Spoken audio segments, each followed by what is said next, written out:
क्या कोई ऐसा युद्ध हो सकता है जो सिर्फ तलवारों और फौजों के लिए नहीं बल्कि नैतिकता, सच्चाई और इंसानियत के सिद्धांतों के लिए लड़ा गया हो? क्या ऐसा कोई संघर्ष हो सकता है जो खत्म तो सिर्फ एक दिन में हो गया पर उसकी गूंज सदियों से आज भी लोगों के दिलों में जिंदा हो? और आज इसी मुद्दे पर हमसे बात करने के लिए हमारे साथ जुड़ रहे हैं डॉक्टर वारिस अहमद खान जी। आज हम लोग आपसे बात करने आए हैं, जैसे आप मुस्लिम हो, आप धर्म के बारे में काफी कुछ जानते हैं, हमसे तो ज्यादा ही जानकारी है आपकी। तो हम लोग आज करबला के इतिहास के बारे में जानना चाहेंगे कि इस घटना का क्या उद्देश्य था और क्या है इसका परिणाम। देखिए, मक्का के बाद मुसलमानों के लिए और ख़ास तौर से शिया बिरादरी के लिए करबला दूसरी सबसे अहम जगह है। अच्छा जी। और करबला की जो जंग है जी, वो दिल को दहलाने वाली जंग है जी। ऐसी जंग शायद ही दुनिया में हुई हो कि जहां इंसानों को प्यासा मारा गया हो, मतलब पानी तक नहीं मिला उनको। पानी तक नहीं मिला।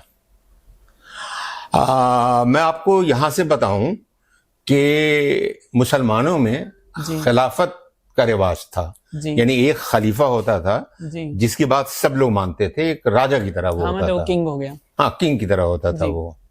तो जो पहले खलीफा थे हमारे यहाँ, वो थे हजरत अबू बकर रजी अल्लाह ताला अन्हु। ओके। और दूसरे जो खलीफा थे वो थे हजरत उमर फारूक रजी अल्लाह ताला अन्हु। उनके बच्चे थे? नहीं, बच्चे नहीं, बच्चों का कोई मतलब नहीं था। मतलब वहां पे खानदानी परंपरा बिल्कुल नहीं थी कि बाप का जो बेटा होगा वो खलीफा बनेगा, ऐसा नहीं था। वो चुना जाता था। तो क्या प्रोसेस रहता है? वो चुना जाता, लोग चुनते थे। अच्छा, जैसे लोकतांत्रिक, जैसे हाँ, लोकतांत्रिक तरीके से जो ज्यादा लोग जिसको पसंद करते थे वो बनता था, मेजोरिटी बेस पे। तो पहले आप ये समझ लें कि जैसा कि मैंने अभी अर्ज किया कि पहले जो खलीफा थे वो हजरत अबू बकर रजी अल्लाह ताला अन्हु थे। दूसरे खलीफा थे हजरत उमर फारूक रजी अल्लाह ताला अन्हु। तीसरे खलीफा थे हजरत उस्मान रजी अल्लाह ताला अन्हु। और चौथे खलीफा थे हजरत अली करमुल्ला वजह। ये चार हमारे खलीफा थे जी। हुआ ये कि बीच में हजरत माविया है और हजरत माविया ने यजीद को खलीफा डिक्लेयर कर दिया। मतलब परंपरा से हटके, किसी को परंपरा से हटके, बिल्कुल बिल्कुल। वो अनडेमोक्रेटिक तरीके से उन्होंने, मनमाने तरीके से यजीद को उन्होंने डिक्लेयर कर दिया कि ये हमारे खलीफा होंगे। यजीद बड़ा जालिम इंसान था, बहुत बहुत बहुत ही क्रूर व्यक्ति था वो। तो उसको लोग खलीफा मानने से इनकार किया लोगों ने। और बैत, एक सिस्टम है मुसलमानों में, बैत का मतलब ये कि वहां पे बैत करते हैं कि हमने इनको खलीफा माना है। तो लोगों ने जो से हम हाँ, तो लोगों ने यजीद को अपना खलीफा मानने से और बैत करने से मना कर दिया कि हम नहीं करेंगे इस पर बैत। उस पर यजीद को बहुत गुस्सा आया जी कि कैसे हिम्मत कैसे लोगों की हो रही है कि वो हमसे बैत नहीं कर रहे हैं और हमें खलीफा नहीं मान रहे हैं, क्यों नहीं मान रहे हैं। तो उसने लोगों पर जुल्म करना शुरू कर दिया, मारना शुरू कर दिया।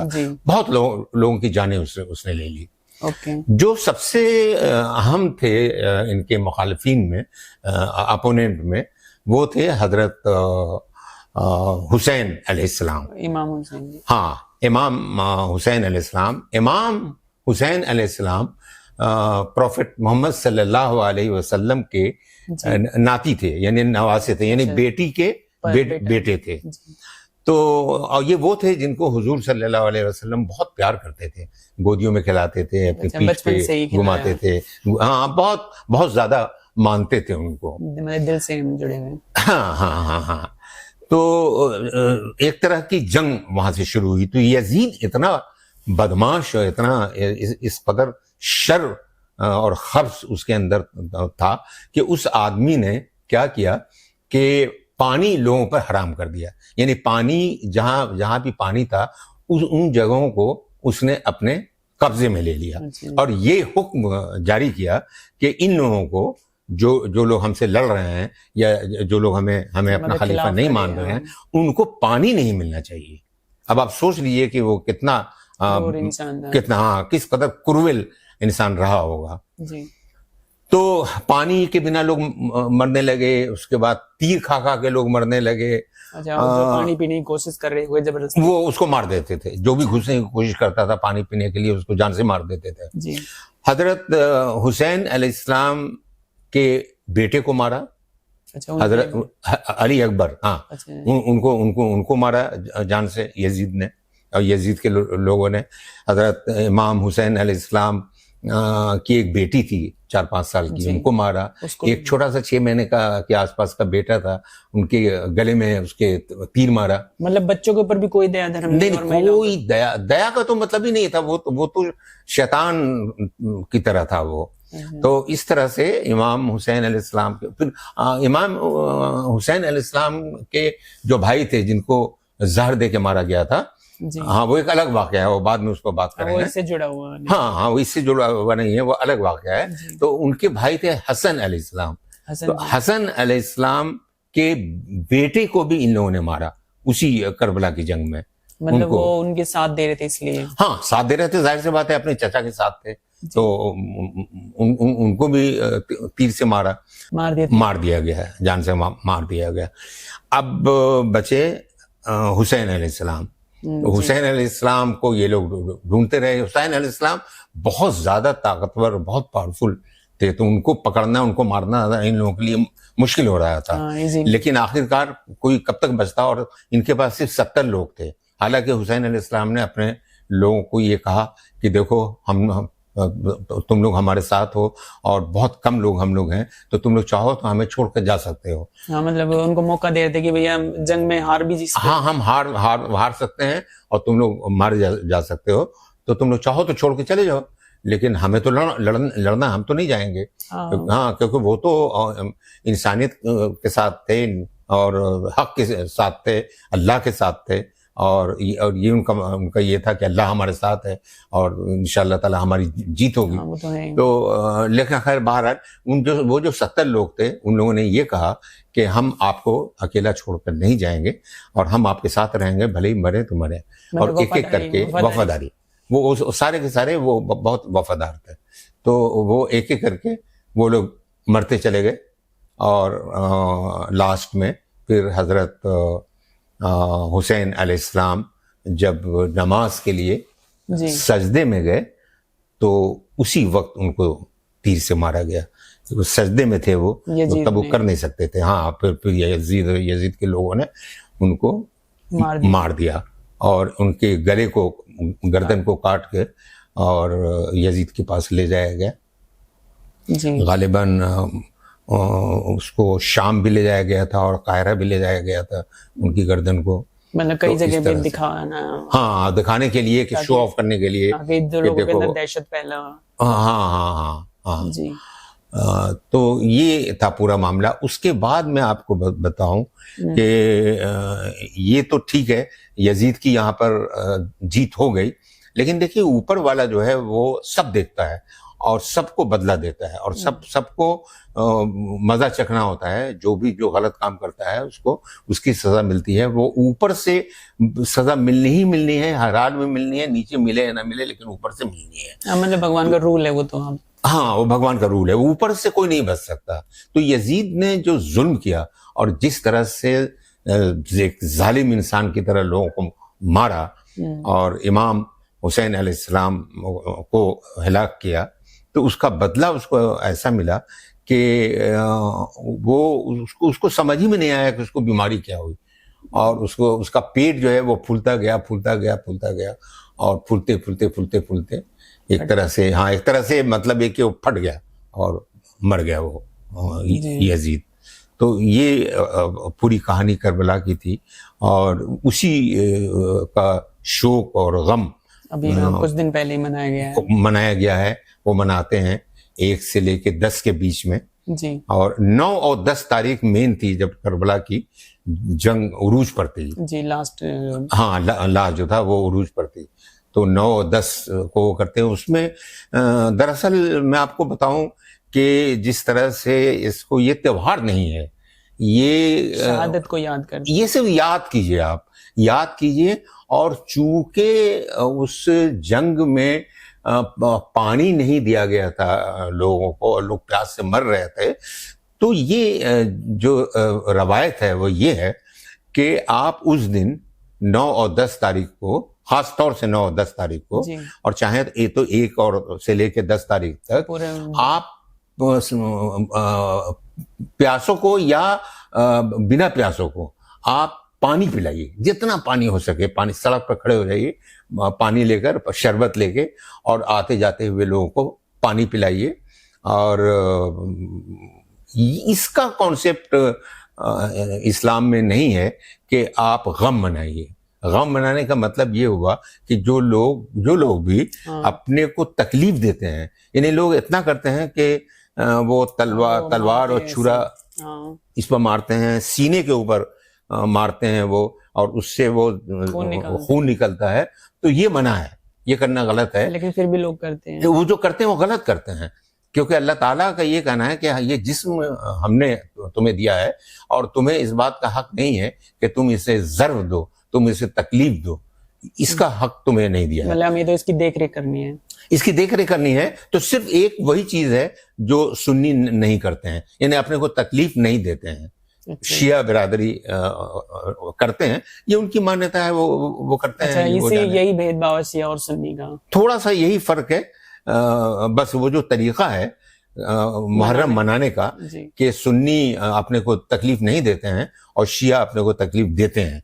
अच्छा, एक जैसे कि हम लोग अगर भी बात करते हैं, कोई भी ऐतिहासिक संदर्भ लेते हैं किसी चीज का, तो उसका ना कहीं ना कहीं एक मोटिव होता है, कुछ सबक होता है। अगर हम लोग हिंदू धर्म में भी अगर देखेंगे तो हर गीता के अंदर भी कोई ज्ञान दिया गया है, हर चीज में। तो करबला के थ्रू आपको क्या लगता है कि हमें क्या, जैसे भगवान जो या मोहम्मद साहब या जिन जो भी पैगंबर है या जिन्होंने भी, तो क्या एक मैसेज छोड़ा है हम लोगों के लिए, अगर करबला से हम लोग सीखना चाहे, इस युद्ध से सीखना चाहे, तो क्या है? साफ मैसेज है कि तुम सच्चाई को मत छोड़ो, सच्चाई पर रहो। जो गलत कर रहा है उसको, उसकी गलती को माफ नहीं करना है, अगर वो माफ करने के लायक नहीं है तो, और उसको सबक सिखाना है और सच के साथ रहना है, सच का साथ नहीं छोड़ना है। मतलब चाहे उसके लिए आपको कुर्बान होना पड़े, जंग करनी पड़े तो करो। हजरत इमाम हजरत हुसैन अलैहिस्सलाम ने जंग की, तो जंग इसीलिए तो की क्योंकि वो सच्चाई का साथ दे रहे थे। उनको पता था कि वो हम सच के साथ हैं, और भले ही उनकी जान चली गई, लेकिन जो जालिम था उसकी भी जान गई, और उसकी जान तो और बहुत बुरी तरह से गई। वो तो एक बार में ही हो गए खत्म, लेकिन उनको तो तड़प के मरना पड़ा। जी। अच्छा, जैसे अगर हम लोग बात करते हैं इस्लाम धर्म की, तो इस्लाम का अगर हम लोग देखते हैं तो आपको क्या लगता है कि ऐसी कौन सी बात है इस्लाम धर्म की जो सच में ही आपको लगता है कि मतलब ऐसी बात है जिसको हर धर्म के व्यक्ति को अपनाना चाहिए? एक तो इस्लाम की जो सबसे इंपॉर्टेंट चीज है वो है नमाज। जी। नमाज का मसला ये है कि नमाज कंप्लीट योगा है। और आप उसमें जो भी एक्टिविटी करते हैं ऊपर से लेके नीचे, यानी वजू से लेके, जो वजू करते हैं तो वजू में आपको अपना चेहरा धोना है, हाथ धोना है, पैर धोना है, नाक साफ करना है, सर को साफ करना है, और ये दिन भर में 5 बार करना है। मतलब 5 बार क्लीनिंग करो अपने शरीर, अपने शरीर को क्लीन करो। तो एक तो क्लीनलीनेस यानी सफाई, आपकी बॉडी हर वक्त साफ है। उसके बाद अगर आप नमाज को देखें तो नमाज की जो प्रक्रिया है पूरी, कि आप खड़े हुए, उसके बाद आपने नियत बांधी और फिर ऐसे किया, और वो पूरी की पूरी प्रक्रिया कि आप झुके, फिर उसके बाद उठे, फिर उसके बाद आप सजदे में गए, फिर उसके बाद आप बैठ गए। तो वो जो बॉडी के जितने भी आपके अज़ा हैं उन सब की एक्सरसाइज हो रही होती है। मतलब हर जोड़ के हिसाब से और शरीर के हर अंग के लिए एक्सरसाइज, हर अंग की, हार्ट की भी एक्सरसाइज हो रही होती है जब आप जाते हैं सजदे में, झुकने का। हाँ, तो हार्ट की, तो जितना भी गरज के जो भी अंग है आपकी बॉडी का, उस सब की एक्सरसाइज हो रही होती है, और वो सब जो है वो मजबूत हो रहा होता है आपका। तो सबसे इम्पोर्टेंट मैं तो ये कहूँगा कि नमाज है, जिसको इंसान को अडॉप्ट करना चाहिए। मैं तो कई बार जाता हूँ फिजियोथेरेपिस्ट के पास, डॉक्टर के पास, जी। तो वो तो हिंदू होते हैं, वो कहते हैं कि आप यहाँ आने से अच्छा ये है कि आप घर पे नमाज पढ़िए। अच्छा, वो खुद कह रही है आप एक्सरसाइज के लिए वहाँ पे? हाँ, आप घर पे नमाज पढ़िए, क्योंकि मैं भी वही बताऊंगा आपको। अच्छा, वही एक्सरसाइज है, वही सारा। हाँ, बस ये कि नमाज में शायद 5 या 10 मिनट का होता है, आपको बताते हो आधा घंटे तक करो। बस जी। तो वो बहुत इम्पोर्टेंट चीज है, उसकी अहमियत जिस दिन हम लोग समझ जाए तो। लाइफ और हिंदुइज्म में भी जितनी भी चीजें हैं जी। उन सब का अपना फायदा है। यहाँ तक कि जो मंदिर में जाते ही आप घंटा बजाते हैं, जी। तो उस घंटे की जो आवाज कान में जाती है और जो ब्रेन में जाते हैं, तो वो ब्रेन और कान का एक्सरसाइज होता है। अच्छा, ये पता नहीं लोग समझते हैं कि नहीं समझते हैं। मतलब आपके हिसाब से हिंदू धर्म भी कुछ न कुछ लॉजिकल है, प्रॉपर। एग्जैक्टली जो भी प्रक्रिया करते हैं, जो भी करते हैं हिंदू लोग या जैन लोग या क्रिश्चियन या बौद्ध, वो सब के अपने फायदे हैं। ये नहीं कि सिर्फ मुसलमानों को, इस्लाम में ही है, सभी धर्म के जो पूजा करने के जो तरीके हैं उसका कोई ना कोई फायदा शरीर के ऊपर और मस्तिष्क के ऊपर पड़ता है। जी, मतलब आपके कहने का मतलब है कि धर्म कोई भी हो, वो सब का सब एक उसका मेन मकसद है कि हमारा तन और मन और आत्मा शुद्ध रहे। बस ये है कि आप कॉम्युनल मत बनिए। जी, कम्युनल बनने का मतलब फिर तो कॉम्युनल मत बनिए कि हम हिंदू हैं या मुसलमान हैं तो दूसरे वाले व्यक्ति से हमको जलना है या नफरत करना है क्योंकि उसने जो लिबास पहना हुआ है वो हमसे अलग तरह का है। उसने टोपी पहनी है, भगवा पहन लिया, एक ने हाँ उसने वो अलग तरह से खा रहा है, हम अलग तरह से खा रहे हैं, वो अलग तरह से पहन रहा है, हम अलग चीज पहन रहे हैं। इस बेसिस पर किसी से नफरत मत कीजिए। बस जो आपको जो बताया गया है, जो धर्म ने आपको सिखाया है कि आप इस तरह से अपने प्रक्रिया कीजिए, वो आप कीजिए। मतलब इंसानियत का वही मूल मंत्र है कि हाँ, एक दूसरे के साथ मिलके रहो और पूरी प्रकृति को भी अपने साथ मतलब बचा के रखो। देखिए मिल के रहने में ही फायदा है ना, मिल के नहीं रहेंगे तो नुकसान है ना। वही है, 5 उंगलियां अगर एक एक तोड़ना चाहे टूट जाएगी, लेकिन मुट्ठी नहीं टूटेगी। आप देखिए मैं आपको बताऊं कि यहाँ पर आप 7वीं सदी में चले जाएं जी, मोहम्मद बिन कासिम आया था। उसके पहले तो यहाँ कोई मुसलमान नहीं था। यहाँ कौन रहते थे? यहाँ पे द्रविडियन रहते थे। हिंदू ही तो थे वो ब्लैक थे वो। मैं उससे पहले थोड़ा सा अगर मैं जाऊं तो ईसा से कोई 2000 साल पहले यहाँ पर आर्यंस आए थे जी। और आर्यंस यहाँ आए थे नॉर्थ में, यानी ये जो दिल्ली बिहार यूपी का जो इलाका कश्मीर वगैरह हो रही है, हाँ ये यहाँ आए थे और इन्होंने द्राविडियंस को साउथ में ढकेल दिया था। इसीलिए आप देखते होंगे कि जो साउथ के लोग हैं वो थोड़े से काले होते हैं। हाँ, मतलब कलर थोड़ा सा डिफरेंट कलर। तो वो जो आर्यंस आए थे वो यहाँ आके नॉर्थ के लोगों से शादियां, वो सब लंबे चौड़े और गोरे होते थे जी। तो शादियां की और उसके बाद फिर जो है वो वही सब हिंदू हुए जी। उसके बाद 7वीं सदी में मोहम्मद बिन कासिम पहला मुसलमान बादशाह था जो यहाँ आया। वो क्यों आया? वो नहीं आता। वो इसलिए आया क्योंकि जो हिंदू राजा यहाँ के थे हिंदुस्तान के, वो उनमें मेल नहीं था। हाँ, वो आपस में वो हर वक्त लड़ते थे, एक दूसरे से हर वक्त तीर मारते रहते थे।